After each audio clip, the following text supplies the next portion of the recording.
आज ना व्लॉग बहुत स्पेशल होने वाला है। आज मेरे साथ क्या होने लगा है, क्या होने लगा है गाइस, ये देखें।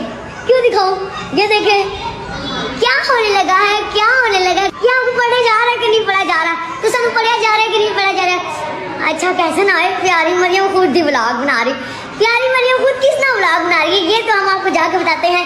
आगे चलते हैं, आगे चलते हैं। आगे मेरी मेहंदी बताएं कैसी लग रही है। पहले दोस्तों सबसे पहले मेरी मेहंदी कैसी लग रही है। अस्सलाम वालेकुम मेहर साहब, क्या हाल है मेहर साहब? तो दरवाजा खोल के आए हो, क्या हो रहा है साढ़े घर?